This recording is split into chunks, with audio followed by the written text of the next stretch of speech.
एक मिनट उस औरत को रबिया बर्दाश्त नहीं करेगी। अरे वो तुम्हारी बेटी का दिमाग खा जाएगी, तुम्हें अपनी बच्ची की कोई फिक्र नहीं है? नहीं, मुझे ईशल की कोई फिक्र नहीं। वो समझदार है, बहुत बुरे बुरे हालात से गुजरी है, वो संभाल लेगी सब कुछ। अरे बच्चों को आदत होनी चाहिए अपने मामलात संभालने की। वो खुद अपना घर संभालना सीखेगी ना, जब ही उसमें रहेगी। आप फिक्र क्यों कर रहे हैं? आप परेशान मत हो। अच्छा सब छोड़िए सब कुछ, चलिए नाश्ता करने चलते हैं। चलो आइए। सुबह से ना खाया ना पिया, चलिए दवा भी लेनी होती है आपको ब्लड प्रेशर की।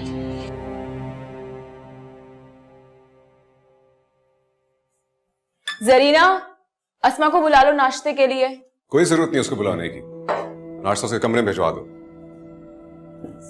शावेज, अब आरिफ भाई से बात तो करें, पूछे कि झगड़ा हुआ किस बात पे है, और उसके क्या कोई रिश्तेदार नहीं है यहाँ?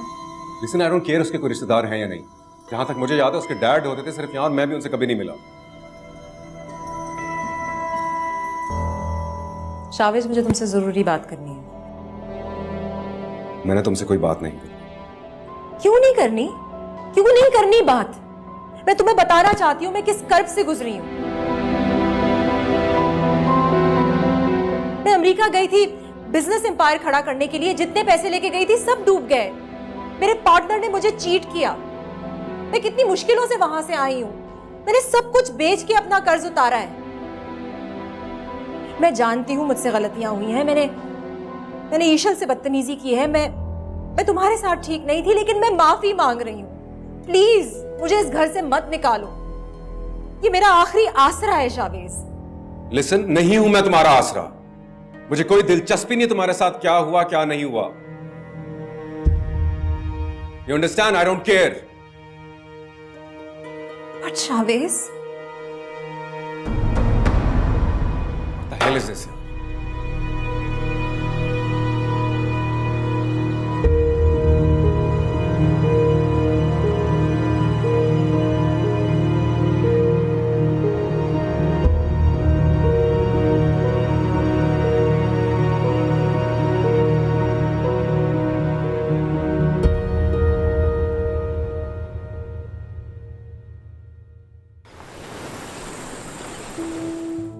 मैं बहुत बदनसीब हूं।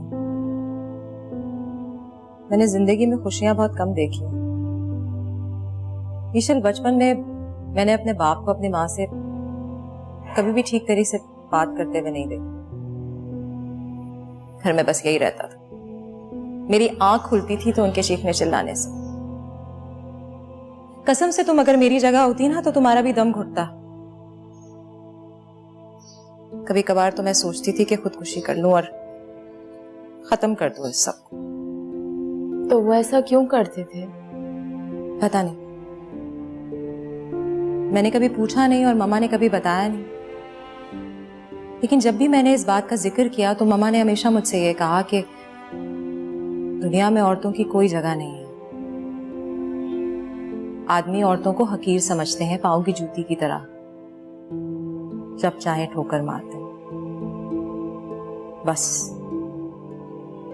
बस ये बात मेरे जहन में नक्श हो गई और मैं यही सोचते हुए बड़ी हुई हूं कि अपने शौहर को अपने ऊपर कभी भी हावी नहीं होने दूंगी। इसीलिए शायद मैंने शावेज को कभी अच्छी तरह से ट्रीट ही नहीं किया। हमेशा चाहा कि वो मेरी बात माने, मेरी हाँ में हाँ मिलाए। यही मेरी गलती थी। लेकिन ये ठीक नहीं है अस्मा। खुदा ने मर्द को एक मुकाम दिया है और हमारे माशरे में उसी औरत को अच्छा समझा जाता है जो अपना घर बसा के रखे, जो अपने शौहर को खुश रखे। ये बात मुझे बहुत बाद में समझ आई, जब मैंने दुनिया से धोखा खाया, तब मुझे दुनिया ने धुतकारना शुरू किया और मुझसे सब कुछ छिन गया। लेकिन आसमा, शावेज तो कह रहे थे कि तुम अमेरिका गई हो बहुत सारा पैसा लेके, बिजनेस शुरू किया है वहां पे अपना। हाँ, मैं गई थी। मैंने बिजनेस भी सेटअप किया था और बहुत पैसा भी था मेरे पास। लेकिन जिस शख्स पे मैंने भरोसा किया, जिसे अपना हमदर्द समझा, शरीफ आदमी समझा, उसी ने मुझे चीट किया, धोखा दिया उसने मुझे। मेरे पैसे लेके भाग गया वो।